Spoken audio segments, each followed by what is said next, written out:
చంద్రబాబు సీఎంగా ప్రమాణ స్వీకారం చేసిన తేదీ గుర్తుందా? జూన్ 12. ఈరోజు జూలై 12. అంటే సరిగ్గా నెల రోజుల్లో టార్గెట్ జగన్ ఆపరేషన్ కంప్లీట్ చేయాలనేది కూటమిగా చేసినటువంటి కుట్ర. ఈరోజు అదే చేశారు కూడా. టీడీపీ ఎమ్మెల్యే రఘురామకృష్ణరాజును చంపేందుకు జగన్ కుట్ర చేశారంటూ కేసు నమోదు చేశారు. నిన్ననే కదా చంద్రబాబు సర్కార్ తల్లికి వందనం పిల్లాడికి యగనామం కార్యక్రమంపై జీవో విడుదల చేసింది. దీనిపై తల్లులు ఆగ్రహంతో రగిలిపోతున్నారు. దీని నుంచి ప్రజల్ని డైవర్ట్ చేయాలంటే ఏం చేయాలి? జగన్పై కేసు పెట్టాలి. ఒక్క దెబ్బకు 2 పెట్టలు. 1 జగన్పై కక్ష సాధించవచ్చు, 2 ప్రజలందరినీ డైవర్ట్ చేయొచ్చు. అప్పటికీ ప్లాన్ వర్కౌట్ కాకపోతే ఏం చేయాలి? కాంగ్రెస్ పార్టీ అధ్యక్షురాలని రంగంలోకి దింపాలి. రాష్ట్రంలో జరుగుతోంది ఏంటి? మేడం గారు మాట్లాడుతోంది ఏంటి? చంద్రబాబు గారు ఇచ్చిన హామీ ప్రకారం ప్రతి పిల్లవాడికి 15,000 ఇవ్వాలి అని పత్తి పువ్వు విసిరి ఆనాడు జగన్ ఏం చేశారు? ప్రతి పిల్లవాడికి 15,000 ఇస్తానన్నాడా లేదా? మరి ఇచ్చాడా అంటూ మేడం గారు భలే ఫైర్ అయిపోయారు. చెల్లెమ్మ, కాస్త 2019 నాటి వైఎస్ఆర్సీపీ మేనిఫెస్టో చూడమ్మా. ఎవరో రాసిచ్చిన స్క్రిప్ట్ చదివితే ఎలాగమ్మా? ఎవరి కోసం ఈ ప్రెస్ మీట్ అమ్మా? ఏ బాబు కోసం మీరు మీడియా ముందు ఈ రుబాబు చేస్తున్నారమ్మా? ప్రతి పిల్లాడికి 15,000 ఇస్తానని జగన్ చెప్పారా? మేనిఫెస్టోలో పెట్టారా? ఆ తరువాత మోసం చేశారా? తమరి దగ్గర వైఎస్ఆర్సీపీ 2019 నాటి మేనిఫెస్టో ఉందో లేదో నాకు తెలియదు, కానీ గూగుల్లో ఇట్టా కొడితే అట్టా వచ్చేస్తుంది. మళ్ళీ చెబుతున్నా, గూగుల్లో ఇట్టా కొడితే అట్టా వచ్చేస్తుంది. ప్రింట్అవుట్ తీసుకుని టీడీపీ కార్యాలయంలో కూర్చొని కాంగ్రెస్ పార్టీ కార్యాలయంలో కూర్చొని చదువుకో తల్లి. అధికారంలో ఉన్న పార్టీని ప్రశ్నించు తల్లి. తల్లుల వైపు నిలబడు తల్లి. మీరు మీ పార్టీ ప్రజల వైపు నిలబడకపోతే ఆఖరికి మీ పార్టీ టీడీపీకి తోక పార్టీగా మిగిలిపోతుందమ్మా. ప్రజల పక్షాన నిలబడు తల్లి. ప్రజల పక్షాన ప్రశ్నించు తల్లి. ఈలోపు ఓ 10 ప్రశ్నలు ప్రజలు అడుగుతున్నారు. బాబు గారి టైమింగ్ పై ప్రశ్నిస్తున్నారు. ఒక్కసారి వినిపిస్తా, విను తల్లి. Question number 1. సూపర్ 6ను అటకెక్కించారు. సుప్రీంకోర్టు తిరస్కరించిన మళ్ళీ రఘురామతో కేసు పెట్టించారు. అది బాబు గారి టైమింగ్ అంటే. Point number 2. నిన్న తల్లికి వందనం పెట్టకుండా మోసం చేశారు. ఈరోజు జగన్పై అక్రమ కేసు పెట్టారు. అది బాబు గారి టైమింగ్ అంటే. Point number 3. ప్రతి పిల్లాడికి యగనామం పెట్టారు. కాంగ్రెస్లో ఉన్న తన స్టార్ క్యాంపెయినర్ని అర్జెంటుగా రంగంలోకి దింపారు. అది బాబు గారి టైమింగ్ అంటే. Point number 4. నిన్న అమ్మకు మోసంపై జీవో రిలీజ్ అయింది. నేడు వైఎస్ఆర్సీపీని తిడుతూ కాంగ్రెస్ పార్టీ అధ్యక్షురాలి ప్రెస్ మీట్ మొదలైంది. అది బాబు గారి టైమింగ్ అంటే. Point number 5. బడికెళ్లే పిల్లాడిని బురిడి కొట్టించారు. జగన్ కూడా అమ్మ ఒడి పేరుతో మోసం చేశారని తన క్యాంపైనర్తో అబద్ధం చెప్పించారు. అది బాబు గారి టైమింగ్ అంటే. Point number 6. తనిచ్చిన హామీలన్నీ గాలి కొదిలేశారు. జగన్ వైఎస్ఆర్ పథకాలు అమలు చేయలేదని తన క్యాంపైనర్తో తిట్టించారు. అది బాబు గారి టైమింగ్ అంటే. Point number 7. మొన్న అన్నదాతకు భరోసా 20,000 ఇవ్వకుండా మోసం చేశారు. నేడు తన క్యాంపైనర్తో అన్ననే ప్రశ్నించేలా చేశారు. అది బాబు గారి టైమింగ్ అంటే. Point number 8. ఒక్క హామీ అమలు చేయని కూటమిని వదిలేశారు. జగన్ వైఎస్ఆర్ పథకాలు అమలు చేయలేదని కాంగ్రెస్ పార్టీ అధ్యక్షురాలు ప్రశ్నించారు. అది బాబు గారి టైమింగ్ అంటే. Point number 9. తల్లుల వైపు, రైతుల వైపు, విద్యార్థుల వైపు నిలబడకుండా చేశారు. కాంగ్రెస్ పార్టీని వైఎస్ఆర్ కాంగ్రెస్ పై విమర్శలకు వాడుకుంటున్నారు. అది బాబు గారి టైమింగ్ అంటే. Point number 10. అధికార పార్టీని ప్రశ్నించకుండా చేశారు. ప్రతిపక్ష వైఎస్ఆర్సీపీని ప్రశ్నించడమే కాంగ్రెస్ పార్టీకి రోజువారీ పనిగా నిర్దేశించారు. అది బాబు గారి టైమింగ్ అంటే. రైట్, బాబు గారి టైమింగ్ ఏ రకంగా ఉందో చూసాం కదా. ఈరోజు ఇది ఎక్కడి నుంచి మొదలు పెట్టాలయ్యా బాబు అంటే, నిన్న తల్లికి వందనం ఈ పథకం కోసం ప్రభుత్వం జీవో రిలీజ్ చేసింది. ఆ జీవోలో ఏముంది? ఈరోజు అర్జెంటుగా షర్మిల గారు వచ్చేసి ప్రెస్ మీట్ ఏం పెట్టారు, ఏం మాట్లాడారు? బాబు గారిని తల్లులందరూ దూషిస్తున్న సమయంలో రక్షణ కవచంలో వచ్చేశారు మేడం గారు. ఒక రక్షణ కవచం మన బాబు గారికి ఏం కాకూడదని. ఎవరి వైపు నిలబడాలి? ఒక పార్టీ అధ్యక్షురాలు తల్లుల వైపు నిలబడాలి, పిల్లల వైపు నిలబడాలి, వాళ్ళ భవిష్యత్తు వైపు నిలబడాలి. రైతులకి ఈరోజు వరకు వాళ్ళకి భరోసా రాలేదు, 20,000 రైతుల వైపు నిలబడాలి. మత్స్యకారులకు ఇస్తానన్నటువంటి భరోసా వారికి ఇవ్వలేదు, ఆ మత్స్యకారుల వైపు నిలబడాలి. ఫీజు రియంబర్స్మెంటు అందక విద్యార్థులు ఇప్పటికీ కూడా చదువులు పూర్తయిన తరువాత పై చదువులకు వెళ్ళాలంటే, వేరే కోర్సులో జాయిన్ కావాలంటే ఈరోజు వాళ్ళకి సర్టిఫికేట్ వచ్చే అవకాశమే లేదు. ఇది కదా మాట్లాడాల్సింది మనం. ఇక్కడ నేను చెప్తున్నాను సార్, తల్లికి వందనం అనే పథకం పైన నిన్న చంద్రబాబు గారు వారి ప్రభుత్వం రిలీజ్ చేసినటువంటి జీవోను చూపిస్తాను. అలాగే నాడు చంద్రబాబు నాయుడు గారు ఇచ్చినటువంటి హామీని కూడా మీకు చూపిస్తాను. మరి ఇప్పుడు వచ్చేసి షర్మిల గారు ఏమంటున్నారంటే మా అన్నగారు కూడా మోసం చేశారు. ఆ అమ్మ ఒడిలో ఆయన కూడా పిల్లలందరికీ ఇస్తానన్నారు. కానీ ఒక పిల్లలకి అందరికీ ఇవ్వలేదు, తల్లికి మాత్రమే ఇచ్చారు. మేడం గారు మళ్ళీ చెబుతున్నా, గూగుల్లో ఎట్టా కొడితే అట్టా వచ్చేస్తుంది. వైఎస్ఆర్సీపీ 2019 మేనిఫెస్టో అని కొట్టండి, ఈజీగా మీకు దొరుకుతుంది. అందులో ఏముందో చదువుకోండి. లేకపోతే నేను ఇప్పుడు చూపిస్తాను, రాష్ట్ర ప్రజలందరూ చూడండి. వైఎస్ఆర్ కాంగ్రెస్ పార్టీని దూషించడమే కాంగ్రెస్ పార్టీకి ఒక టార్గెట్గా మారిందంటే, ఆ పార్టీ అధ్యక్షురాలు ఆ పని మాత్రమే చేస్తున్నారంటే అది ఒక పార్టీగా మిగులుతుందా?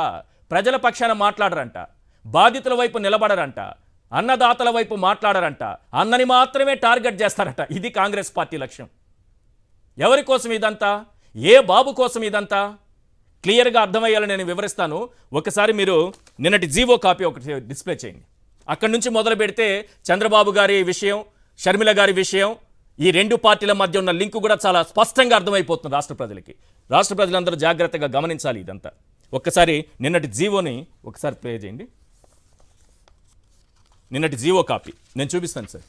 ఇది ఏది? తల్లికి వందనం అనే కార్యక్రమం మీద నిన్న ఇచ్చినటువంటి జీవో. ఇది వచ్చిన తరువాత నాలాంటి వాళ్ళు ప్రశ్నించారు, తల్లులు ప్రశ్నించారు, ఈ సమాజం పైన గౌరవం బాధ్యత ఉన్న వాళ్ళందరూ ప్రశ్నించారు.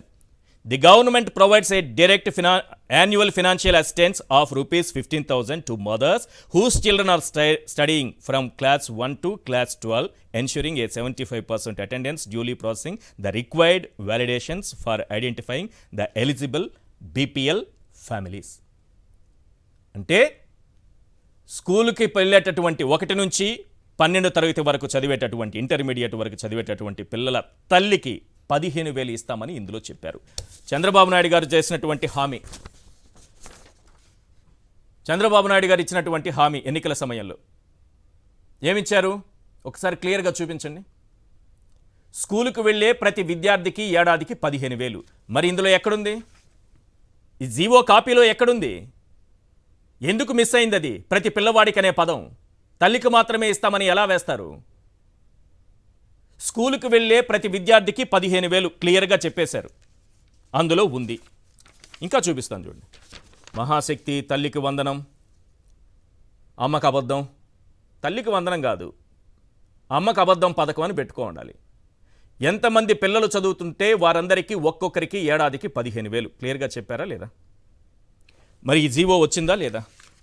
ఇందులో ఉందా లేదా? ఇదే నేను రిలీజ్ చేసిన జీవోనా? జీవో అంటే నేను ఇస్తానా? ఇదే నేను టైప్ చేశానా, నేను ప్రింట్ చేశానా? లేకపోతే వైఎస్ఆర్సీపీ ఏమన్నా ప్రింట్ చేసి పంపించిందా దీన్ని? ఇప్పుడు షర్మిల గారు వచ్చి ఏం మాట్లాడారనేది ఒక్కసారి మీకు వినిపిస్తాను. బాధ్యతగత కలిగినటువంటి పౌరులు, తల్లులు, తండ్రులు, సమాజం పైన ప్రేమ గౌరవం ఉన్నవాళ్ళు షర్మిల గారి మాటల్ని ఒక్కసారి వినండి. ఏం మాట్లాడారు, ఎవరిని ప్రశ్నించాలి, ఏం ప్రశ్నిస్తున్నారు? ఒక్కసారి షర్మిల గారు బయట ప్లే చేయండి. ఎందుకంటే చంద్రబాబు నాయుడు గారిని కాపాడాలి ఇప్పుడు అర్జెంటుగా. ఆయన తగులుకున్నారు ఇక్కడ, ఆయన కాపాడే ప్రయత్నం మనం చేయాలి. అయ్యో మన బాబు గారు, మన టీడీపీ ఏమైపోతుందన్న బాధ కనిపిస్తోంది నాకైతే. ఒక్కసారి ప్లే చేయండి. అది బాబు గారు వాగ్దానం చేసినట్టు ప్రతి బిడ్డకు 15,000 ఇవ్వాలని,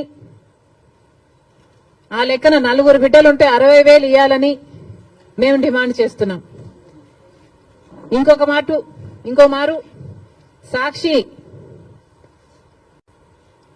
సాక్షిని నడుపుతున్న జగన్మోహన్ రెడ్డి గారు కూడా సమాధానం చెప్పాలి. ఇలాగే జగన్మోహన్ రెడ్డి గారు కూడా అమ్మఒడి అనే పథకం, ఆయన ముఖ్యమంత్రి కాకముందు అమ్మఒడి పథకం కింద మేము ప్రతి బిడ్డకు 15,000 ఇస్తాము అని ఆ రోజు వాగ్దానం చేశారు. తర్వాత ముఖ్యమంత్రి అయ్యారు జగన్మోహన్ రెడ్డి గారు, ప్రతి బిడ్డకు 15,000 ఇవ్వలేదు, ఒక్క బిడ్డకు మాత్రమే. అంటే ప్రతి తల్లికి 15,000 అన్నట్టుగానే జగన్మోహన్ రెడ్డి గారు కూడా వ్యవహరించారు. చంద్రబాబు గారు వాగ్దానం చేసినట్టు ప్రతి బిడ్డకు 15,000 ఇవ్వాలని, ఆ లెక్కన 4 బిడ్డలుంటే 60,000 ఇవ్వాలని మేము డిమాండ్ చేస్తున్నాం.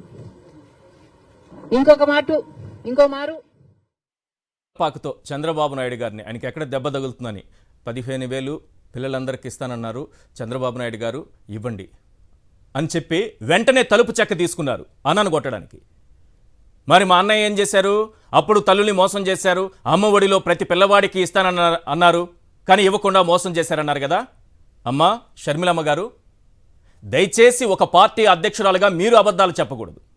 ఒక పార్టీ అధ్యక్షురాలిగా మీ నోటి నుంచి అబద్ధాలు రాకూడదు.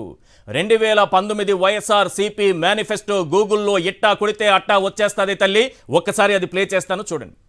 ఒక్కసారి అది ప్లే చేయండి, ఏముందో కనిపిస్తుంది. మరి ఎవరి కోసం మీరు వచ్చారు? ఈరోజు ప్రెస్ మీట్ పెట్టారు. ఎవరిని ప్రశ్నిస్తున్నారు? ఎవరిని అడగాలనుకుంటున్నారు? మాట ఇస్తే మడమ తిప్పని ఫ్యామిలీ. వైఎస్ఆర్ గారి పేరు విన్నా, అలాగే జగన్మోహన్ రెడ్డి గారి పేరు విన్నా మనకి గుర్తొచ్చే మాట. ఆయన మాటిచ్చారు, ఎక్కడైనా మడమ తిప్పారా? మీరు అదే ఫ్యామిలీ నుంచి వచ్చారు కదా. అక్కడ ఏముందో చదవాలి రాష్ట్ర ప్రజలందరూ. ఈరోజు షర్మిల గారు ప్రెస్ మీట్ ఎందుకు పెట్టారనేది మీకు అందరికీ అర్థమవుతుంది. నేను తల్లుల వైపు నిలబడ్డాను, పిల్లల వైపు నిలబడ్డాను, రైతుల వైపు నిలబడ్డాను, విద్యార్థుల వైపు నిలబడ్డాను, మత్స్యకారుల వైపు నిలబడ్డాను. షర్మిల గారు ఎవరి వైపు నిలబడ్డారనేది క్లియర్గా మీకు అర్థం కావాలంటే వారి వాయిస్ నేను వినిపించాను. ఇక్కడ 2019 వైఎస్ఆర్సీపీ మేనిఫెస్టోని మీకు చూపిస్తున్నాను. అమ్మ ఒడి పథకంకి సంబంధించి వారు ఏమి హామీ ఇచ్చారనేది. పిల్లల చదువులకు ఏ పేదింటి తల్లి భయపడొద్దు. పిల్లల్ని బడికి పంపితే చాలు, ప్రతి తల్లికి సంవత్సరానికి 15,000 ఇస్తాం. పిల్లల్ని బడికి పంపితే చాలు, ప్రతి తల్లికి సంవత్సరానికి 15,000 ఇస్తాం. కానీ చంద్రబాబు నాయుడు గారు చెప్పింది ఏంటి? ఎంతమంది పిల్లలు చదువుతుంటే వారందరికీ ఒక్కొక్కరికి ఏడాదికి 15,000. వారి మాటలు కావాలంటే వినిపిస్తా నేను. అమ్మా షర్మిల గారు, మీ అన్నయ్య 2014లో రైతు రుణమాఫీ అని ఒక్క మాట చెప్పుంటే, నేను చేస్తానని ఒక్క మాట చెప్పుంటే మన చంద్రబాబు నాయుడు గారు అధికారంలోకి వచ్చేవాళ్ళు కాదమ్మా. చంద్రబాబు నాయుడు గారు ఆ రుణమాఫీ హామీ ఇచ్చి అధికారంలోకి వచ్చి అధికారాన్ని 5 ఏళ్లు అనుభవించి ఆ రుణమాఫీని చెయ్యకుండానే వదిలి వెళ్ళిపోయారు. అలాంటి హామీలు 650 ఉన్నాయి ఆనాటి మేనిఫెస్టోలో. కానీ మీ అన్నయ్య గురించి, లేదా గత ప్రభుత్వం గురించి, లేకపోతే గత మాజీ ముఖ్యమంత్రి గారి గురించి మీరు మాట్లాడినటువంటి మాటల్లో ఆయన అమ్మఒడి పేరుతో పిల్లలందరినీ మోసం చేశారు, ఆయన కూడా ఇవ్వలేదన్నారు కదా తల్లి. ఒక్కసారి చూడండి తల్లి. మాట ఇస్తే మడమ తిప్పనటువంటి ఒక ఫ్యామిలీ నుంచి వచ్చిన వ్యక్తి అలా నిలబడ్డారు. అది ఆయన సచ్ఛీలత, అది ఆయన నిబద్ధత. మరి అదే ఫ్యామిలీ నుంచి వచ్చిన మీరు మీ అన్నయ్య పైన అబద్ధం చెబుతూ చంద్రబాబు గారిని రక్షించే ప్రయత్నం చేస్తుంటే దాన్ని కాంగ్రెస్ పార్టీ అంటారా? కాంగ్రెస్ పార్టీ నాయకుల్ని కూడా నేను అడగాలనుకుంటున్నా, మీరు ఏ వైపు ఉన్నారు? ఏం చేస్తున్నారు మీ పార్టీని? అంటే ప్రతిపక్షంలో ఉన్నటువంటి పార్టీని ప్రశ్నిస్తే మీ పార్టీ గొప్పదవుతుందా? అధికార పార్టీ తప్పుల్ని ఎత్తి చూపేటటువంటి ఒక గొప్ప ప్రతిపక్షంగా నిలబడితే మీ పార్టీ నిలబడుతుందా? ఆలోచించుకోండి. బాధ్యతాయుతమైనటువంటి ప్రతిపక్ష పాత్ర పోషించిన రోజే ఏ పార్టీ అయినా నిలబడుతుంది. ఇన్నేళ్ల అనుభవంలో మీకు అది ఉందో లేదో నాకు అర్థం కావటం లేదు. జగన్మోహన్ రెడ్డి గారు మాట ఇచ్చి మడమ తిప్పారా? అమ్మఒడి విషయంలో ఎంత క్లియర్గా చెప్పారు, ఎంత క్లియర్గా అమలు చేశారు. ఈరోజు చంద్రబాబు నాయుడు గారు చెప్పినటువంటి హామీ ఏంటి? స్కూలుకు వెళ్ళే ప్రతి విద్యార్థికి ఏడాదికి 15,000 అని చెప్పి ఆనందించారు తల్లులందరూ. ఒక్కొక్కరు 3-4 పిల్లలుంటే పిల్లలందరినీ ఇలా గుంపుగా చేసుకొని ఎదురు చూస్తున్నారు, ఎప్పుడు వస్తుందా పథకం అని. జీవో రూపంలో వాళ్ళ నెత్తిన ఒక పిడిగేశారు. ఆ పిడిగి ఏంటంటే ఈ జీవోలో చెప్పినటువంటి విషయం. నిన్న ఇదే సాక్షి దినపత్రికలో, లేకపోతే ఈరోజు సాక్షి దినపత్రికలో, లేకపోతే నిన్న సాక్షి టీవీలో ఈ విషయాన్ని లేవనెత్తి ప్రజలందరికీ చెప్పి, అయ్యా ఇటువంటి జీవో వచ్చింది, తల్లుల్ని మోసం చేసేటటువంటి ఒక ప్రక్రియ స్టార్ట్ చేశారు. మళ్ళీ నేను ఒక విషయం చెప్పా, ఒక ఫీలర్ వదిలి రియాక్షన్ చూద్దామని చంద్రబాబు నాయుడు గారు, ఆ తర్వాత ఏం రియాక్షన్ లేకపోతే ఒక తల్లికి మాత్రమే ఇచ్చేసి పిల్లలందరికీ నామం పెట్టేద్దామని ప్రయత్నం చేశారేమో అని నిన్ననే చెప్పా. దానికి తగినట్టే మళ్ళీ ఒక పత్రికా ప్రకటన ఈరోజు రిలీజ్ చేశారు. ప్రభుత్వం నుంచి పత్రికా ప్రకటన ఏమని?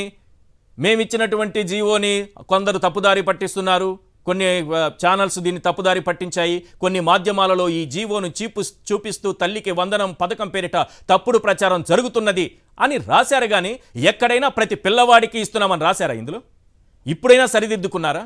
ఆ ఒక్క మాట రాయడానికి ఇబ్బంది ఏముంది? ఇప్పటికీ లేదు. ఇది మన దౌర్భాగ్యం.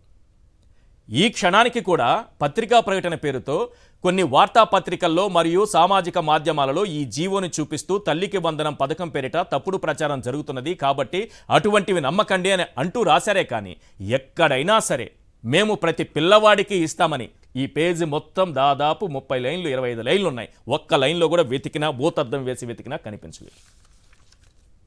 మరి కనిపించినప్పుడు కాంగ్రెస్ పార్టీ ఏ వైపు నిలబడాలి? తల్లుల వైపు నిలబడాలి, పిల్లల వైపు నిలబడాలి. మరి నిలబడుతుందా? చూద్దాం. ఇప్పుడు ప్రశ్నించాలి షర్మిల గారు. ఎవరిని ప్రశ్నిస్తారో, ఏం ప్రశ్నిస్తారో